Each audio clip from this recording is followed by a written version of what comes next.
Welcome to Unlocked. I'm Dr. Joel Swokowski. In this show, we explore how truth comes to life through real stories and real people.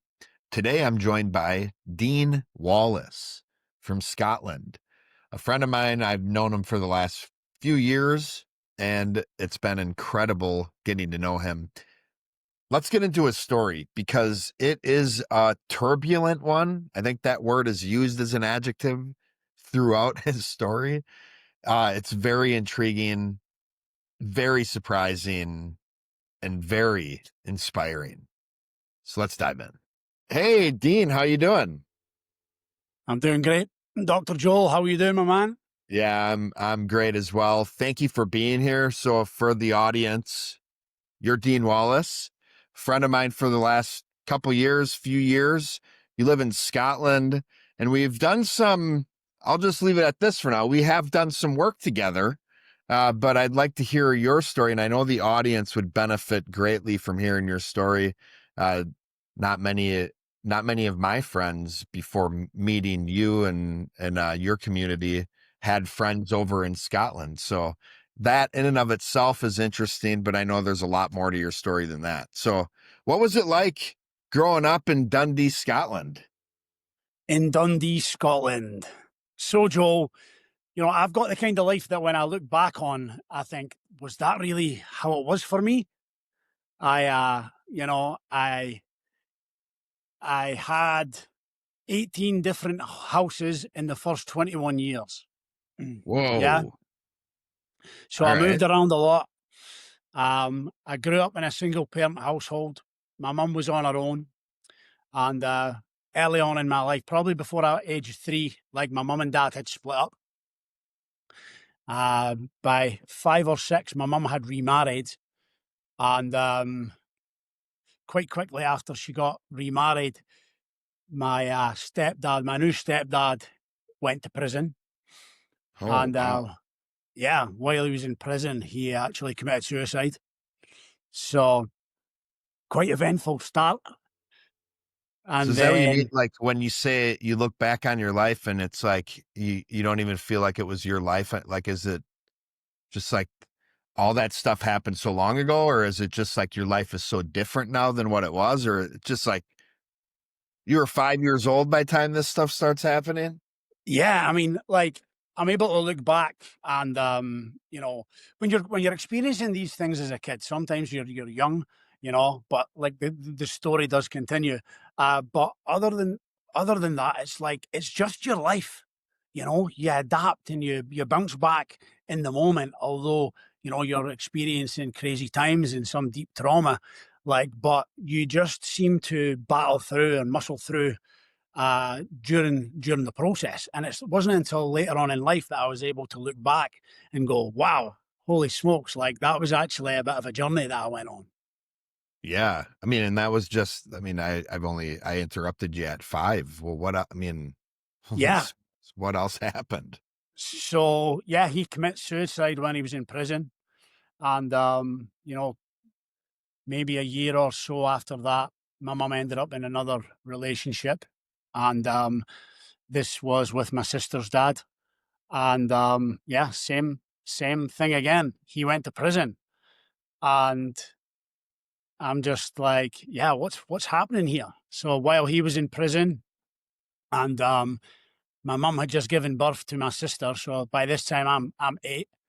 My sister is like 6 months old, and yeah, my mum goes to prison. Whoa. You and your sister on your own at 8 and 6 months old? Yes, so I'm 8. My sister's six months. Her dad and my mum are now in prison, and I've had to move in with my gran. I slept on like a Z bed, one of they fold up beds in the hallway. Oh, wow. So yeah, that was the next part and stage of my life. My sister went and lived with my auntie Jill, and fortunately, after appeal, my mum got out. So it was a couple of months later. She actually got sentenced to 3 years, 3 months, but she got out on appeal early, and we were able to be reunited again. So yeah, like all that by the age of 8, mate. So it was quite an experience. Yeah. Rocky ground, if you will. Yes, Not much stability in your early life. absolutely. Man, wow. How'd you cope with all this? Yeah, I mean, so as I said, like looking back on my life, it it it happened so young, so thick and fast. But I realize now that it obviously had a effect on me. But you know, like I don't look back on my life and think, "Oh no, poor me." I went through this, I went through that. Like Yeah. it absolutely shaped me. It made me into the man, or it started the foundations of making me into the man that I am today. So thinking about my mum and what she went through, and my dad, the situation with my dad as well. Like I never had much contact with my dad. I would see him sort of fleetingly. And for years I carried a lot of resentment when I was growing up in my teens and into my early 20s and stuff like that, until I started to realize and understand that these guys actually had a lot going on themselves. Yeah. They had a lot of things going on themselves. So um, when I was able to get through that and look back in my early years, I was just really fortunate enough that I had two amazing grandmothers. I had amazing aunties, one specifically, my auntie Jill, and yeah, who really loved me, loved my sister, and yeah, like nurtured us into uh, progressing into the people that went out into the world. Yeah. And my mum as well. Like my mum recently passed. She passed a year past February, and like me and my mum got on amazingly. Yeah. And I just think that. And even my dad as well. I've had conversations with my dad, and my dad had said to me like, "Oh, he was sorry for the things that he done when I was younger and things like that." And I was like, "Whoa, wait a minute here!" Like, I love the fact of what I went through when I was young because it made me make the adjustments that I had to make in order to get to where I got to. So it's like, if you were around, I would have been a different guy. Yeah. So if I want to try and blame whether it's my mom or my dad for the bad stuff that I went through, then I need to be able to blame them for all the good stuff as well. Because Oh, yeah, I like life is that. good.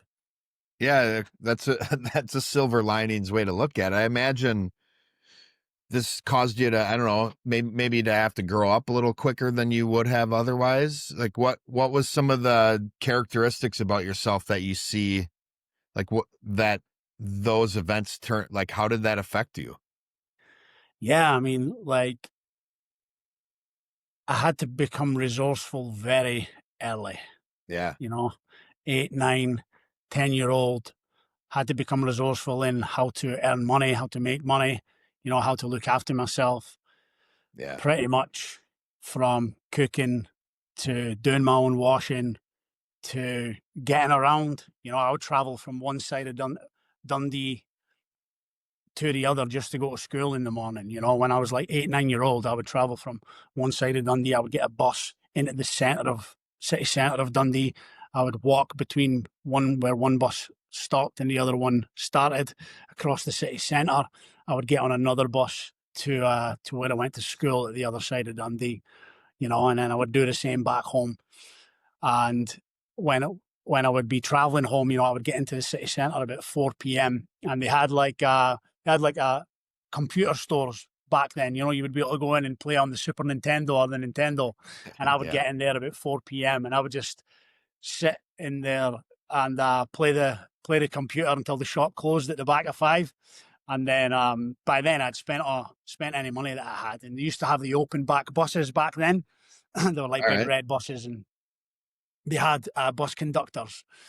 This was probably like the last of them. So I just used to jump on the bus, and when the conductor Hitch a came round ride. to try and get my ticket, I would just jump off. I would get my ride up the road. Yeah. Oh man. That's nuts, dude. I mean, I'm just sitting here thinking about my son who just turned 18 this year. I think I drove him to school every day of his life Yep. until he got his own car. So yeah, it's Totally. just totally like, man, what a, at 8, 9 for you to have to start fending for yourself in those ways is pretty impressive. But I get what you're saying now. I mean, those are the things you had no choice but to learn that stuff, right? Absolutely, Joe. And the thing is, when you're out there, that in that situation, that's only going to school. But a lot of the time, it was like, you went out at 4 p.m., 5 p.m., and you came home when you were hungry, pretty much. But when I was out and about in the streets and hanging around, it was then that the the pull to enter into destructive behaviors grabbed me. All right. Early doors, mate. Early doors. Age 10, 11, 12. I was already starting to get involved in things that I probably shouldn't have. Yeah. So what was the teens life like? What was it like getting into your teens? Yeah, I mean, getting into my teens was proper. What would the word be? Turbulent. Yeah. You know, Yeah. turbulent.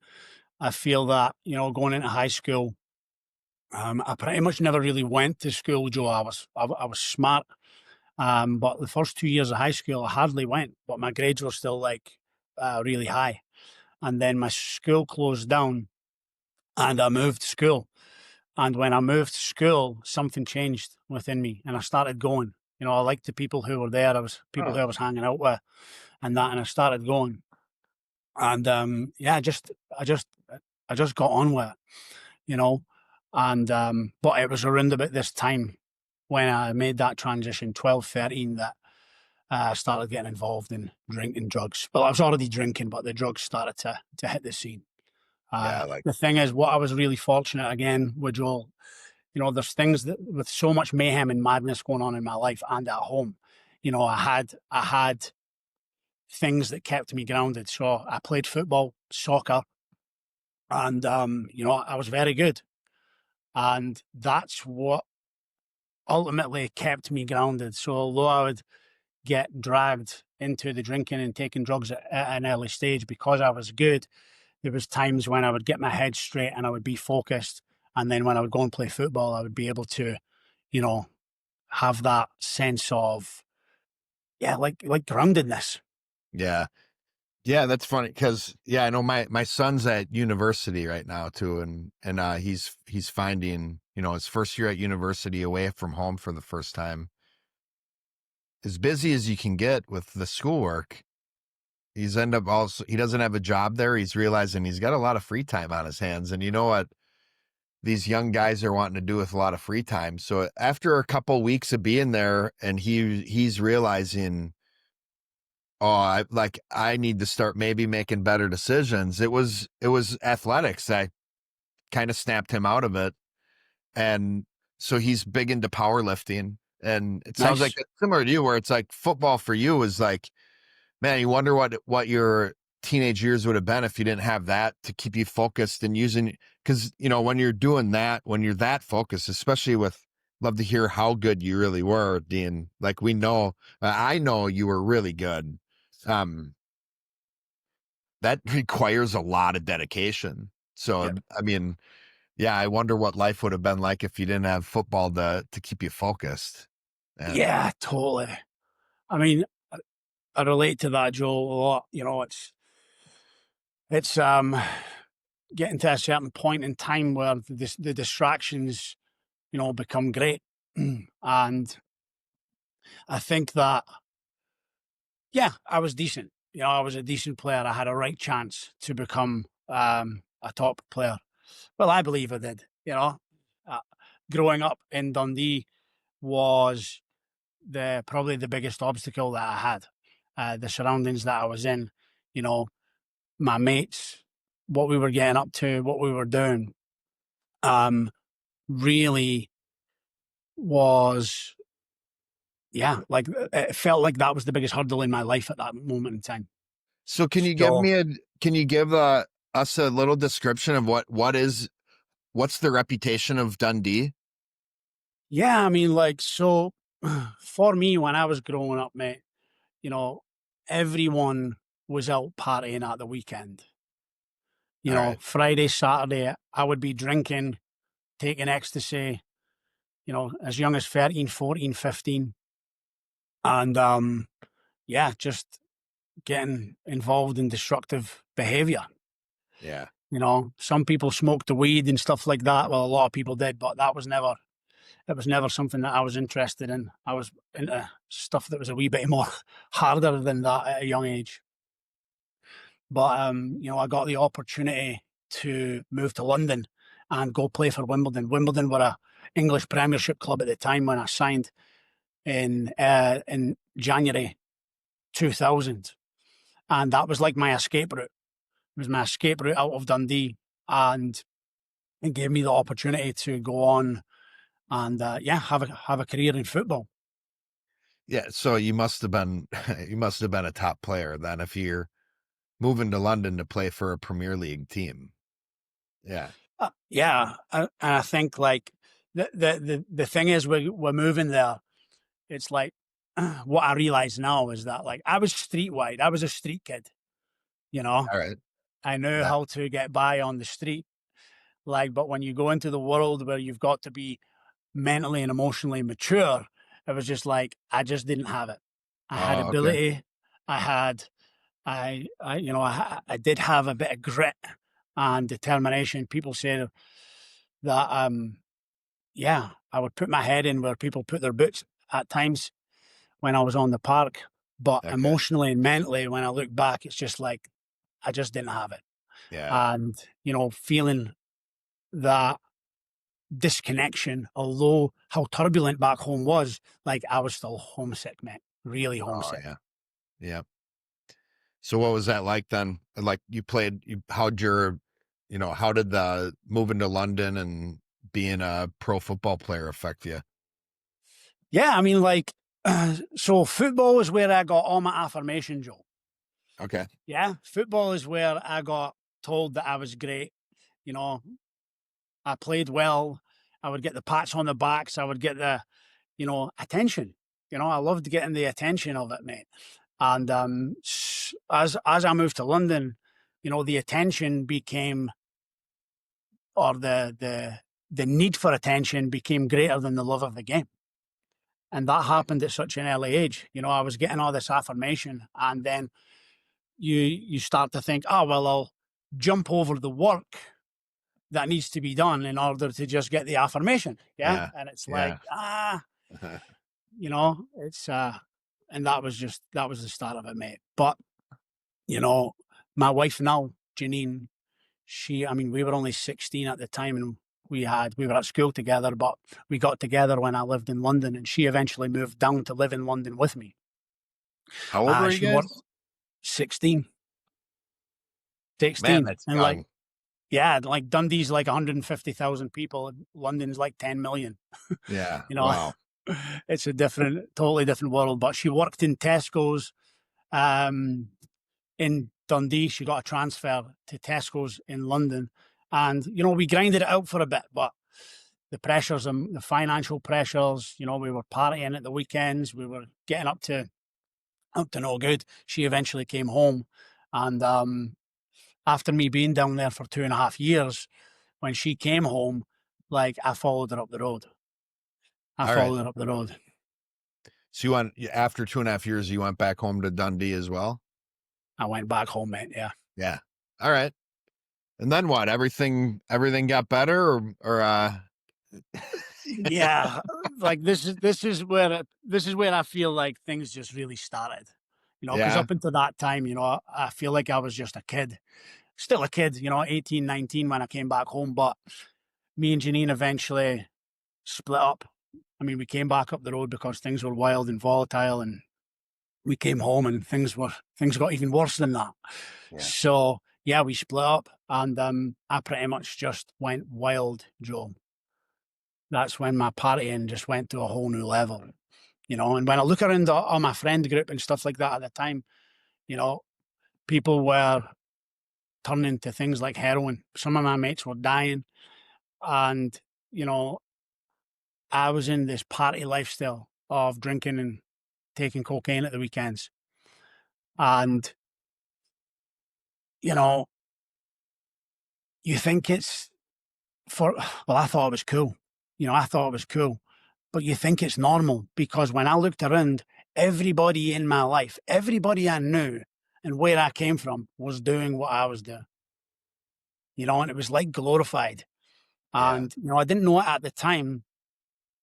I didn't know it at the time because I was just like, I'm just partying. Do you know what I mean? I'm just getting on it, getting wild.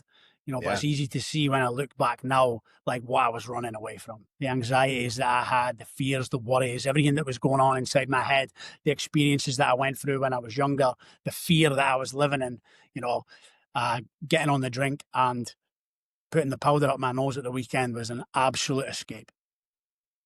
Yeah, man, it's funny how like now where I am today, I feel like I'm able to do the same thing with what I've learned, what we've learned together about the way the mind and the brain works, the way we deal with trauma and mental health issues and all that.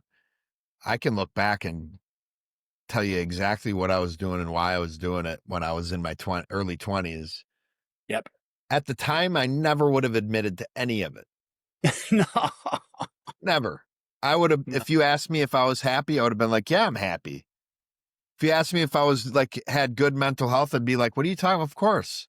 I Yep. sleep great at night. But looking back now, it's like, I was a miserable little boy. Man. You hit Can't, the nail on the head, mate. A little yeah. boy.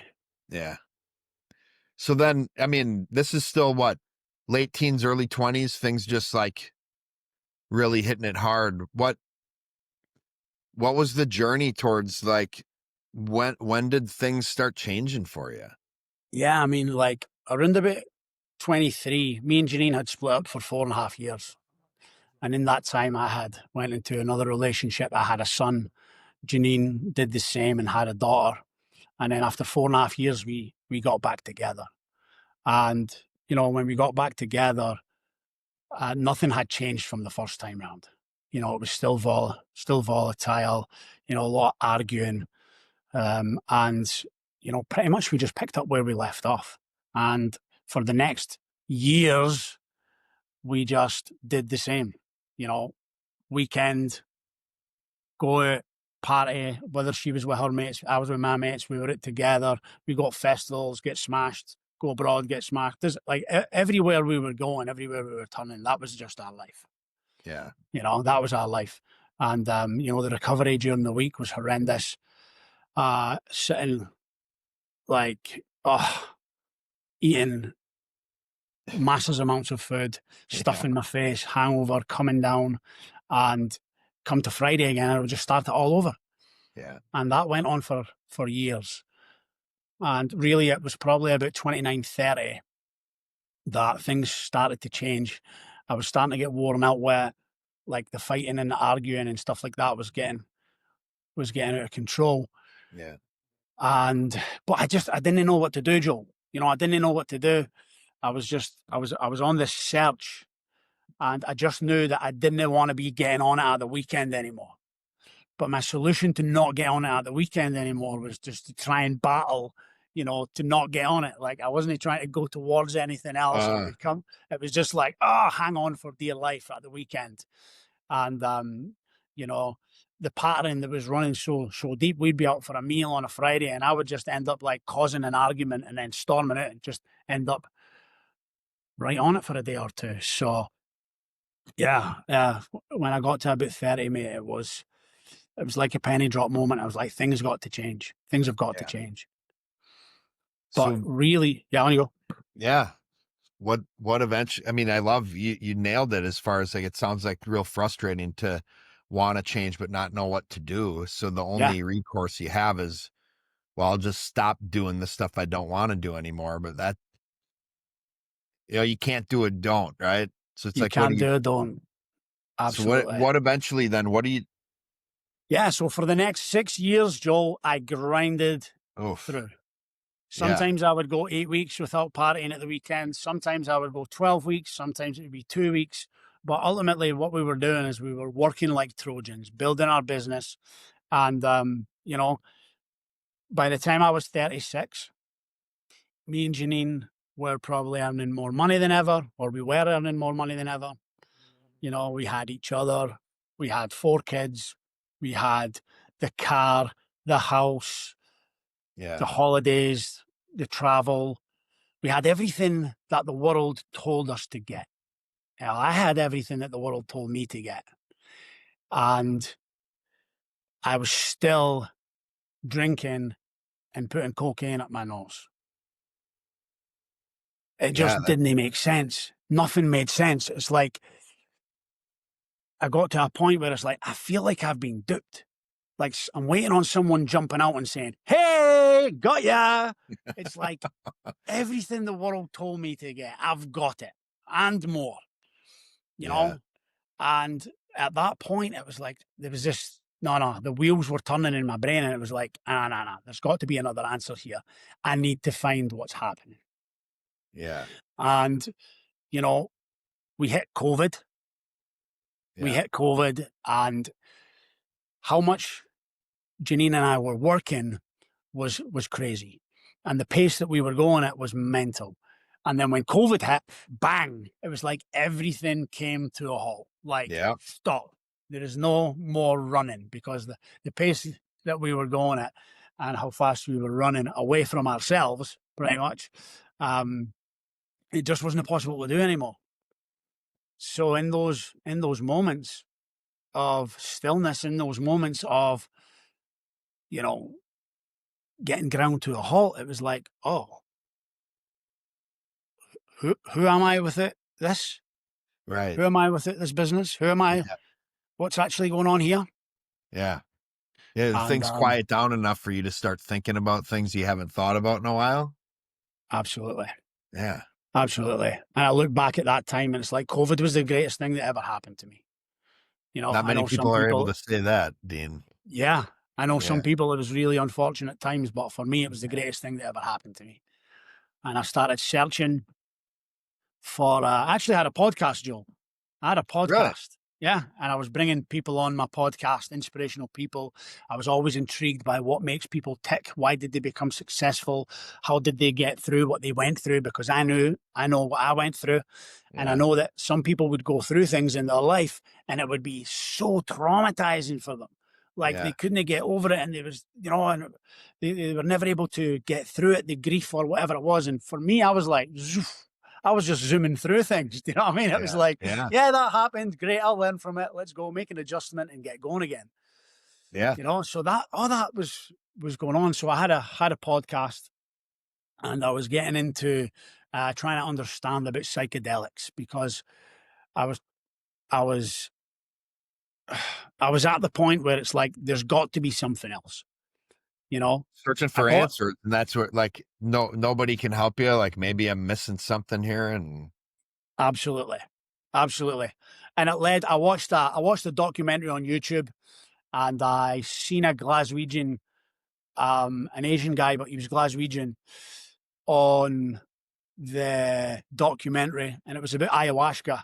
And I ended up speaking to him privately. He came on my podcast. He was about to move to Costa Rica, and he was like, "If you want to come and do ayahuasca and that, come on, I'll get you sorted. Come over to Costa Rica." And I was like, "Whoa!" Like I'm not quite ready for that yet. yeah. Um, but at that time, he introduced me to another guy called Colin Stevenson, and me and Colin actually ended up becoming close mates. And I invited Colin on my podcast, and Colin came on my podcast. And in the private chats that we had, he was talking about understanding yourself and knowing who you are, and these things called intangible drivers, and I was just like, wait a minute, what's going on here? Like, but when he was sharing with me, it was like, oh, I was getting pierced by it. I Yeah. was getting pierced by it, and I was getting excited. So Colin came on my podcast, and we had a great chat. And it so happened that he knew a guy, or he'd met a guy, and this guy watched the podcast with myself and Colin. Yeah. So after the podcast, like a week later or whatever, Colin contacted me and says, "Hey, there's this guy who I know who taught me all the stuff that I was sharing about and I've been telling you about. He would like to have a chat with you." And I was like, "Oh, okay." And by this time, he had done a quiz with me, trying to, help me understand what gave me energy, what drained me, and stuff like that. Yeah. And when I got the videos through to watch it, I was like, whoa, wait a minute. Like these guys are describing me better than like anyone's ever been able to describe me before. So I know when I Yeah. got my videos through, and there's multiple videos that you could be. When I got my videos through, I was like, this is too much. It's too the same. And I went and watched every other video because it was like I had to go through the process of elimination because it was just Yeah. too scary. So yeah, I got introduced to John Lenhart. That was the Yeah. guy. That was the Yeah. Him guy. and Colin had been working together for a while by that point, right? Yep. That's incredible. So yeah, what was it like meeting John? So meeting John, I'll tell you what happens, right? Yeah. We'd arranged the call, and I'm this is for me looking back, like this is mental, and I've mentioned this to John, but I'm in the passenger seat of my car. This guy's asked, we're going to have a meeting. I'm going to go and have my first meeting with John, first call, things like that, and you know, I ends up being in the passenger seat of my car. Janine's driving, 3 kids in the back. This is 5 years ago, by the way. Janine's driving, 3 kids in the back, and I'm like connecting to John on this call, Yeah. on Facebook Messenger or Zoom or something like that, and we're chatting away, and like the kids are screaming in the back, Blossom's going and it's like they're arguing and stuff like that, and where am I going? Janine's going, where am I going? And I'm speaking to John, and anyway, we came off that call. And at the time, I thought nothing of it. But when I look back now, it's like, wow, that scene in that car was the absolute representation of my life.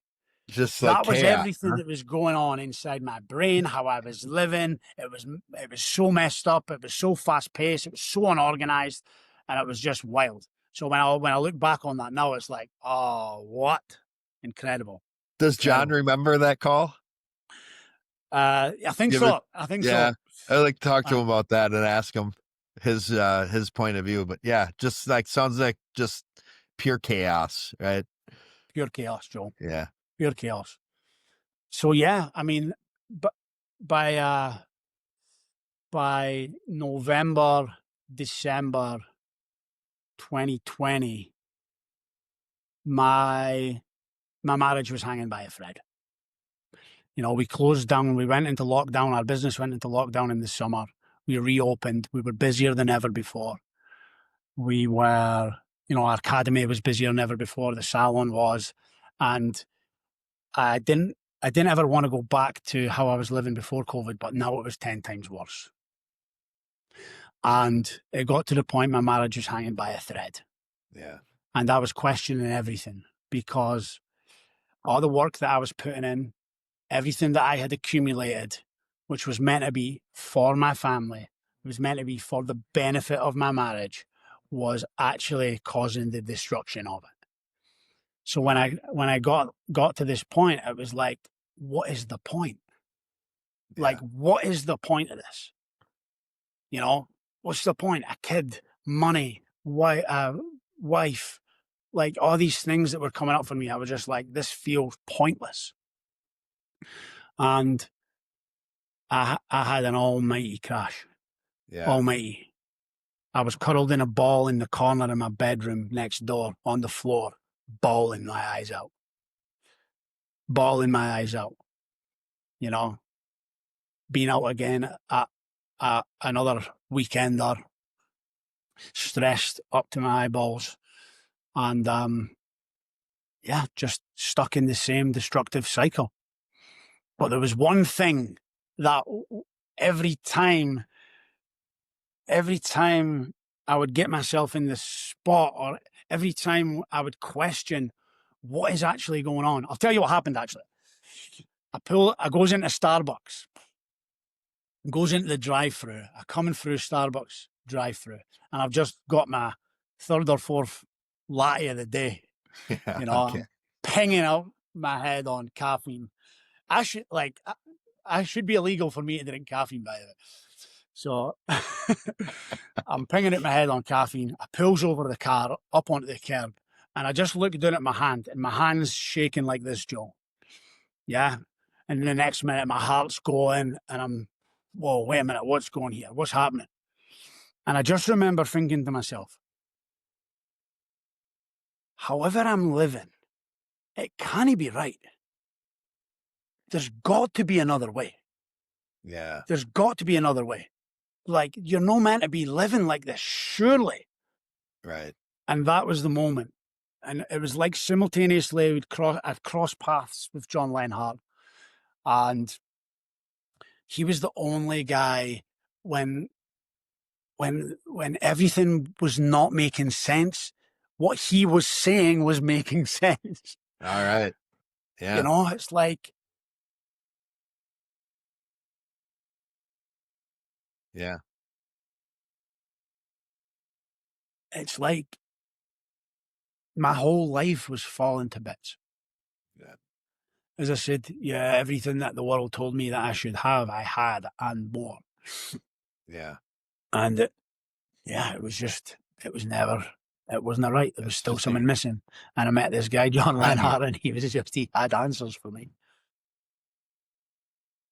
Yeah, the timing's incredible. How it just like there's just this path you're on and the answers you're looking for, and you're searching and searching and searching, and eventually you got there. But the timing of all that, you wonder if it would have been the timing was off. Who knows what would happen? What would have happened? Yeah, absolutely. So, and where'd you go from there? What was it like? So that was five years ago. Yeah, so that was 5 years ago. I mean, after the Christmas and New Year, me and John started chatting. We started having like a weekly call. I came through a course called Instant Impact with him, and yeah, like week by week, things just started to improve in my life. Yeah. I would have tasks to do or little assignments to take care of. And, he helped me how to communicate properly. He helped me with my triggers. And my triggers was a massive thing, going from 0 to 100 in here, shouting at the kids, shouting at my wife. That was a massive thing. He helped me get in control of my triggers. He helped me understand my uniqueness, who I am. And yeah, it just started to develop from there, We just started to really progress. And after about 6 to 9 months, I had a completely different life. Wow. I wasn't drinking. I actually never had a drink for 300 days. I have a couple of beers in that now because I want it and I enjoy it for, socializing and being about the benefit of others and stuff. But yeah, I stopped drinking for 300 days, but it's 4.5 years since I've had any cocaine or anything like that. And after 6 to 9 months or whatever, my life had transformed that much. And I remember just getting on a call with John one day and I was like, John, right, listen, my kids are saying to me, Dad, what's happened to you? Like, whoa, like I changed that much. And my marriage was getting in an amazing spot. The relationships that I was having with other people in my life was growing and it was better. I was like, what's going on, John? Like, why is this happening? Like, where's this information from that you're giving me? Oh, you asked the where did this come from question. I asked where does this come from, John? Like, what? Yeah, I just went back. It was like, the Bible. Oh, man. The Bible. And I was just like, wow. Yeah. Wow. Yep. Now, bearing in mind, right, when I was having my calls with John, I asked him if I could record them. So I was recording all my calls that I was having with him on Zoom. And I told my mate, Keith, one time, I was like, I've been recording all these calls with John. And he was like, why? I was like, mate, you don't understand, like, what he's teaching me. Like, what if he dies? What if he dies? I need to, you know what I'm saying? Yeah. I was just like, well, what if he dies? I need to make sure that I've got this information. Yep. So, and because I was worried about stopping speaking to him, I was like, oh, I didn't want to stop speaking to this guy. Like he's helped me so much. And when he said the Bible, it was like I knew, Joel. I knew, but I didn't know. You know, it was like, it was such a settling feeling. And I sort of, in a selfish way, went, oh, what? Yes, like the Bible, this is going to be endless. There's so much information for me still to learn. Yeah. All right. Yeah. Yep. So then, I mean, part of it is just like, oh, that can kind of like bring a vision for the future of just like, okay, like I'm doing so good the last 6 to 9 months, and now I have this. Oh, it's gonna take me forever to learn the whole Bible, so I just have this like, man, yeah, okay, That was I it, get mate. That that. was my thinking. And, you know, yeah, from there, Joel, very early, because my life had transformed so much, I just asked John, like, can you help me help people? I want to help people. I want to do what you've did for me. I want to do that. I want to help other people. Like, and John was like, sure. And I was Yeah. like, oh, let's go. Let's go. So what did you do? Like John trained you and all that, but like, how are you helping people? Yeah. So pretty much the same, the course that I came through, Instant Impact, you know, Flowcess, the company. I ended up becoming a Flowcess certified coach and Right. got accredited. And yeah, I just started working with people in that way and helping them. And over the course of the next couple of years, that including helping people even in their marriages and stuff like that, it just, yeah, it just like I was loving it. It picked up momentum, and yeah, it was it was amazing. So you start working as a coach, like contracted out from Flowcess, working with them. Is Yeah, that how it so works? yeah, so pretty much I would yeah, I became a flow cess coach. Yeah.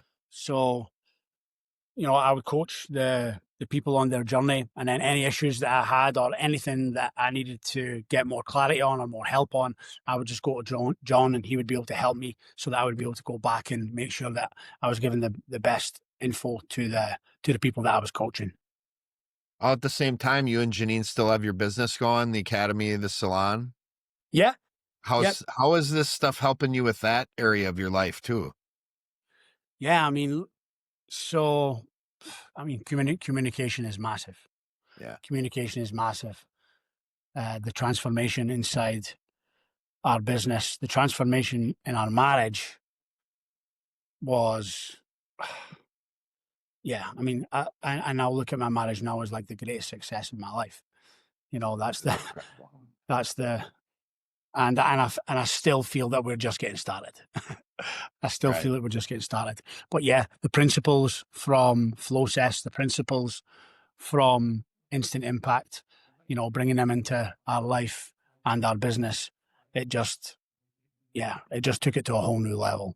But I also, so before when we were working the way we were working and it was just like all go, go, go, go, go, total stress um, and overwhelm, you know, using these principles, it give us the opportunity to like organize things out, do things with intention, and yeah, just like not be so controlling and trying to make things happen, and just yeah, give up a little and be more about the process of doing things. And yeah, It's a great testimony for this information, you know, and the fact, you know, John admits he didn't invent any of what he teaches. He discovered it, and it's in the Bible for anyone to find, and you can see like how foundational these truths are when it's the same information you were taught that helped you transform in your own life.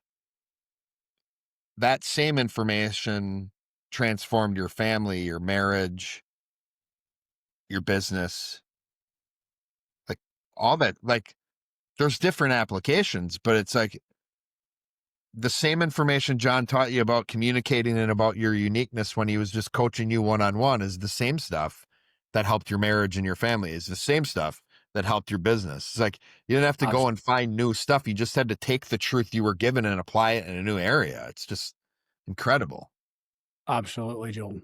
And maybe Absolutely. that's why there's a part of you that just felt like this had to be from God. It's like so deeply rooted within like who you are.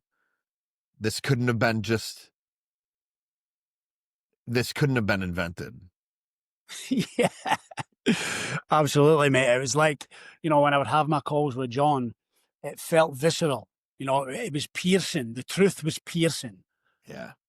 John would be sharing or I would be speaking. The next minute, I would just be like in tears, laughter, crying and laughing at the same Yeah. time.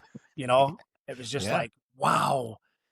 And yeah, I mean, the next period of my life, or the next couple of years of my life, mate, you know, things just kept getting better and better. And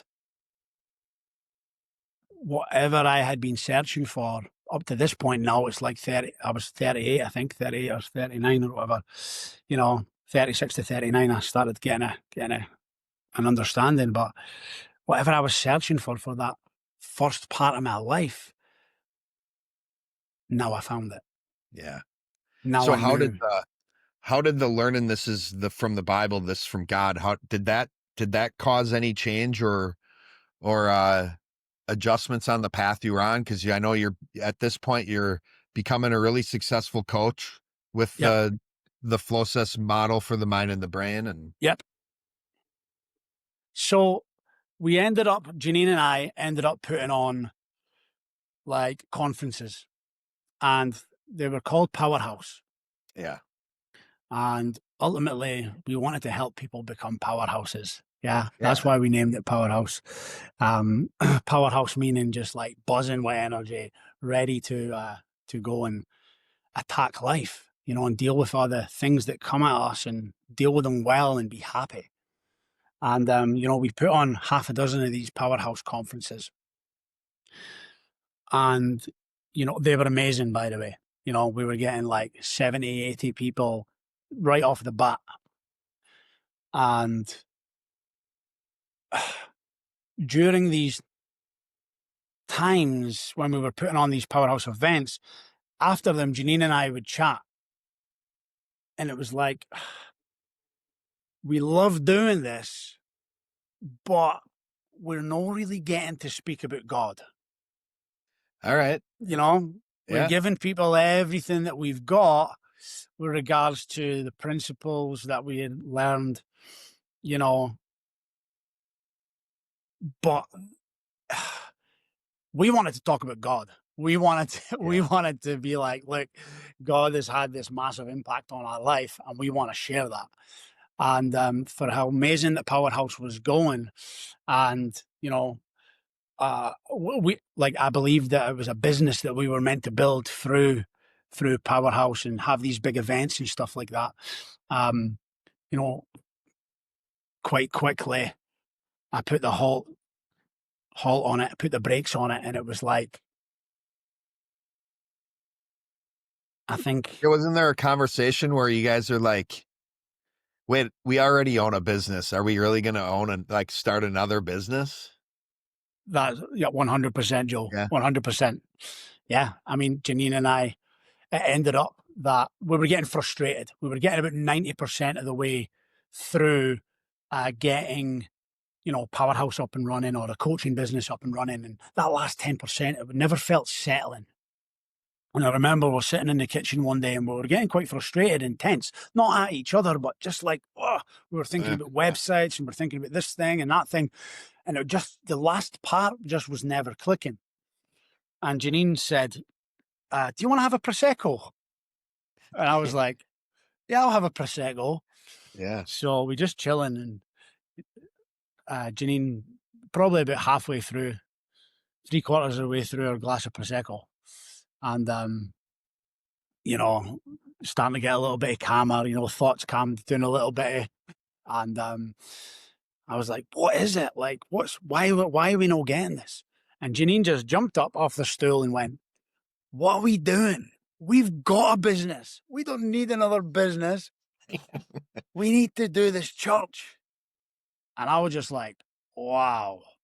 Because for about 2 to 3 weeks, Joel, that's what had been playing in my brain. You know, I Wow. think God was speaking to me saying, hey, this isn't a business that you're building. I've gave you this cause so that you start a church. But I didn't want to, at that stage, I didn't want to say that to Janine. I wasn't there. And when she just jumped up off the chair that day and just went bang and hit me with it, and I just lit up. I was like, Janine, wow. Like, this is exactly what I've been thinking. I think it's the And right move for you to hold that to. I mean, I can argue how it was the right move for you to not say anything, because I think you both end up feeling a bigger sense of confirmation when she shares it the way she did, right? And then absolutely. you're able to, of course, she's going to believe that this is something you've been thinking about as well. And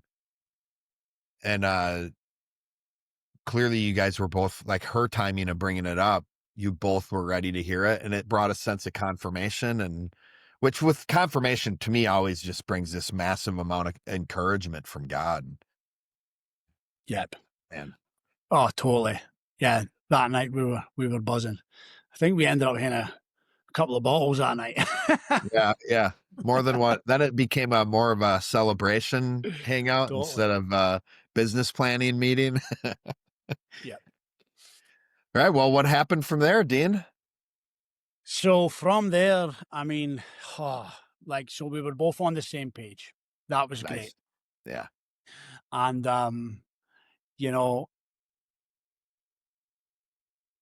the thing is, you know, I believe I'm a pastor, Yeah. and I believe that Janine is an evangelist. And it's not really for us to be starting a church. You know, that's for apostles and prophets. And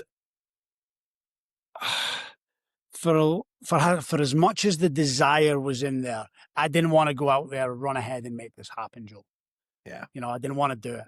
So me and Janine actually prayed and we put it back to God and we're like, listen, if this is what you want for our lives, you know, we will, we'll wait for it to come to us, you Yeah. know? And yeah, at that same time, like I was coaching a guy, just a young guy, 23 maybe at the time. And I'd been coaching him and he'd been asking loads of questions. And when I'm coaching people, when I was coaching people, like I wouldn't be speaking to them about God. I would just be coaching them for where they're at, meeting them where they're at and helping them with the process principles and that side of things. Yeah. But his wheels had started to go. And he was an altar boy when he was younger and he'd ended up back at his own church as on a random Sunday. And he sends me a message basically from outside the church after he came out. And he's like, I've went to church and, you know, I'm trying to reconnect with my faith and all this type of stuff. And I was like, wow, like, okay. But I never said anything to him. I was just like, oh, that's great, mate, you know. And then he came in during the week and we had a chat about it and stuff like that. And I was like, brilliant. So the next Sunday he goes back. I didn't know he was going back. Next Sunday he's going back. And he sends me a voice message again. And he's just saying, like, I've went in there today. The average age is about 80. I don't know how this is going to continue and how they're going to attract like new people in and all this type of thing. And, I've just met him where he was at. And I was like, yeah, I totally understand what you're saying and things like that. But obviously coming after hearing the voice message and stuff, saying to Janine, like, this is getting wild. Like, what's going on? And then in that week, on the Tuesday or the Wednesday, he came for his coaching session at my house. And he burst in my house like never before. He just burst in the house. And I was like, all right, Ben, what's happening? He was like, mate, listen to me. I was like, what is it? What is it? He was like, we need to start a church.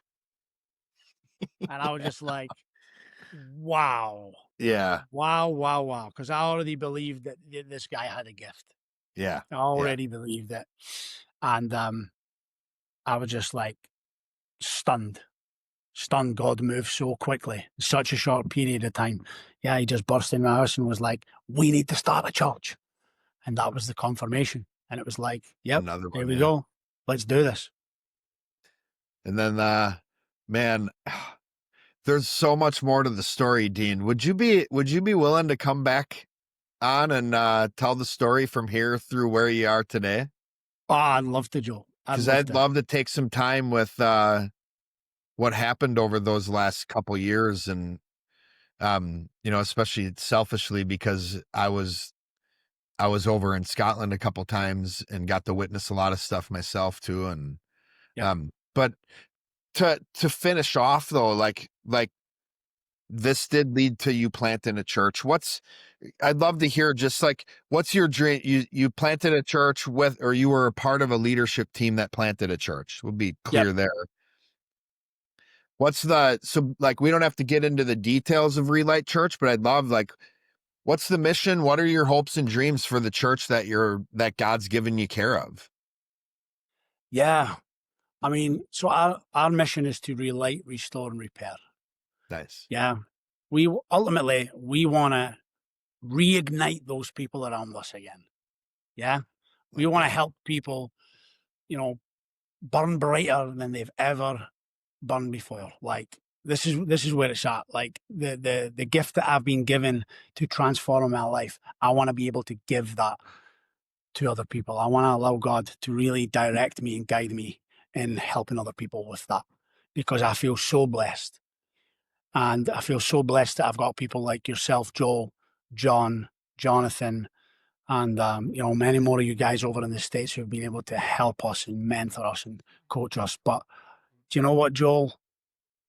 Like for 30 odd years of my life, I was looking for happiness.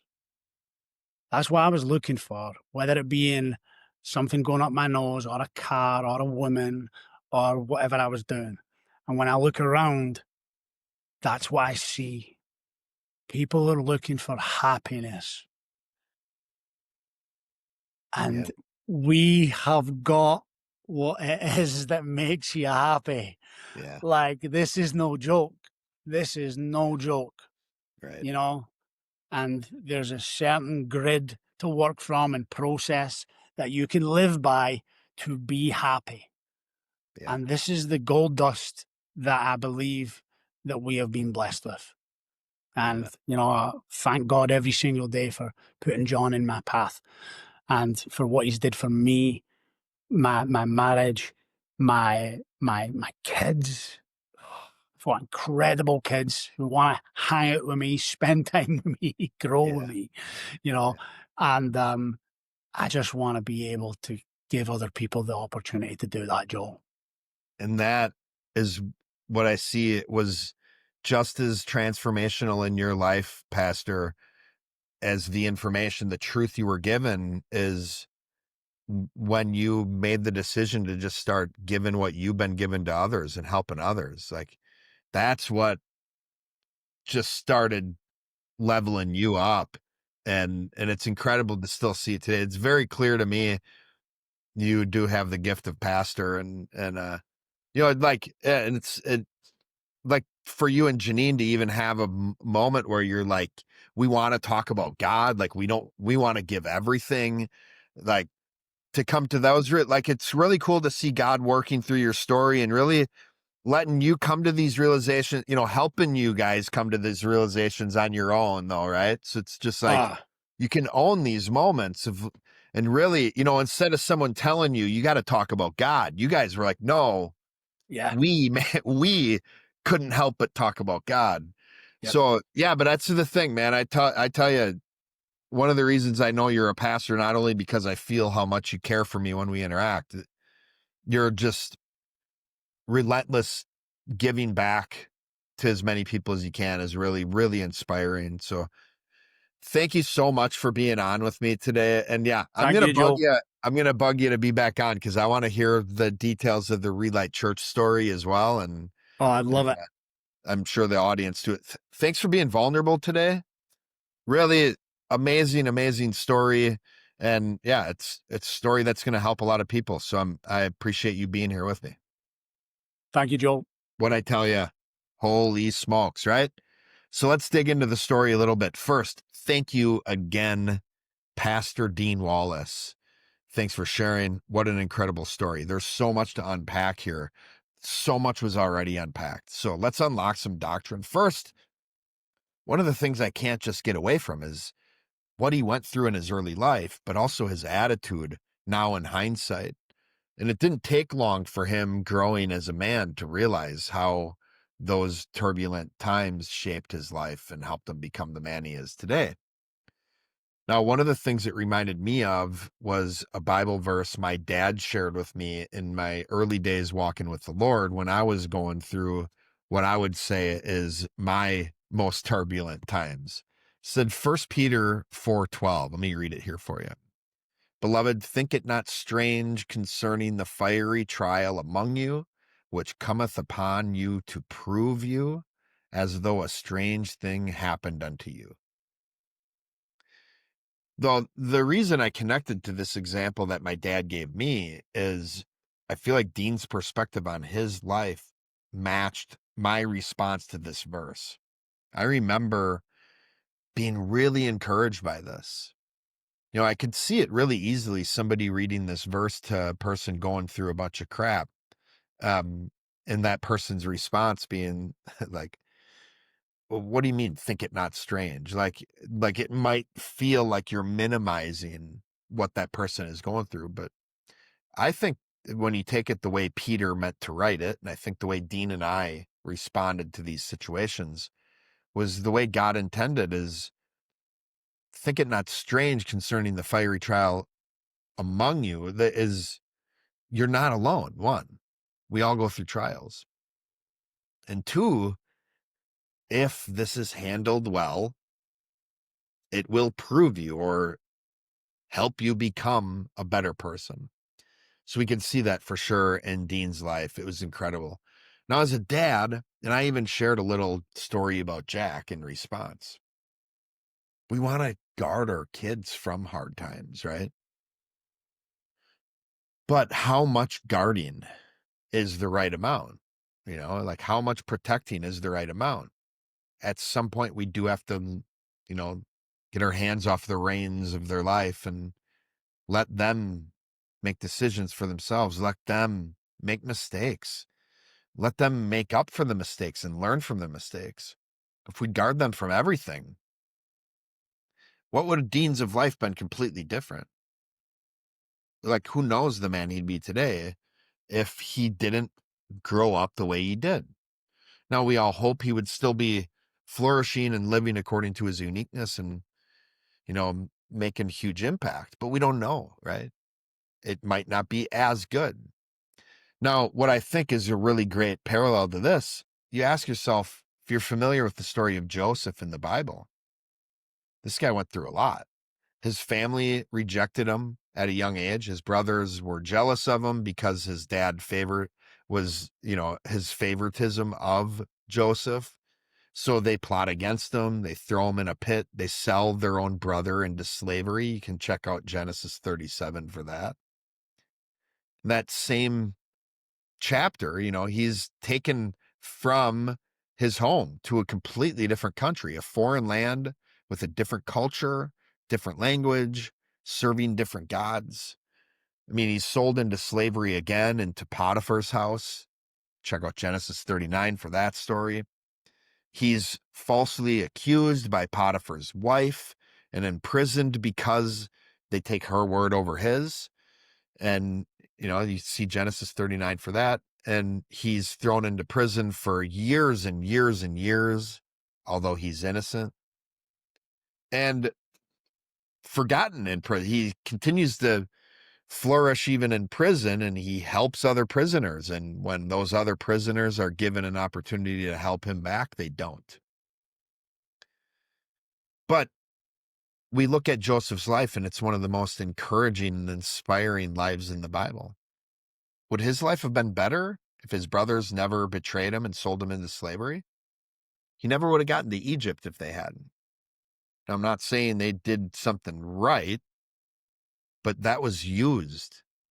That was used for Joseph to become the man he was, to become a man who would ultimately be the instrument to save the entire nation of Egypt and to save his own family, which would ultimately then become the nation of Israel. So yeah, pretty incredible what these hardships can do. It makes me wonder, why are we so quick to ask for these hardships to go away? Why aren't we first trying to just handle these hardships better? So we saw Dean's life, he shared how volatile it was, right? And including the relationship with his wife now, his girlfriend then, Janine. Even as teens, they live in London together.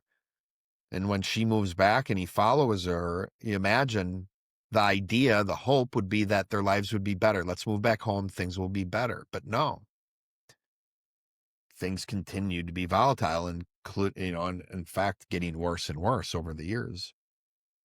It's funny, I heard an anecdote by some stand-up comedian once. He was talking about how interesting he thinks it is for people who are dealing with major mental health issues and chaotic lives, going on vacation. And his thought was, you have to bring yourself to Hawaii. All the issues, all the anxiety, all the depression, all the stress and frustration is with you because it's in here. How often and how quick are we to blame our surroundings for how we feel and for what we're thinking? When really what we're thinking is our responsibility. And stories like Dean's, stories like Joseph in the Bible, stories like all the men and women that we look up to who've been through hard times and persevered and became better for it are people who are examples to us of having a resilient thought process and being able to make the best of really bad situations. The final thing I want to talk about here is the big key to Dean's transformation and him leveling up, which is really helping other people, right? So Matthew 10, verse 8 says this. Now this is Jesus to his apostles. Heal the sick, cleanse the lepers, raise the dead, cast out devils. Freely you have received, freely give. So Jesus is encouraging these young men who he's developing into leaders, who would be the leaders of the early church, encouraging them to give to others what they had been given. That's what caused them to level up. That's what caused Dean to level up. So if you want to level up in your life, if you want transformation, my question for you is, how are you helping others? So that's it for today on Unlocked. I'm Dr. Joel Swokowski. You can find Dean Wallace on Instagram, on Facebook, and you can also find the Flowsys information at flowsys.com if you want to learn more about the model for the mind and the brain and the company that Dean had worked alongside. You can also find Relight Church on Facebook if you're interested to look up more information there. They do have some services that are available virtually, and they also hold in-person services in Dundee, Scotland. So go check out those resources and keep learning from Dean's journey. I look forward to having him on again. So thank you for listening. Keep seeking truth and keep living it out. See you next time.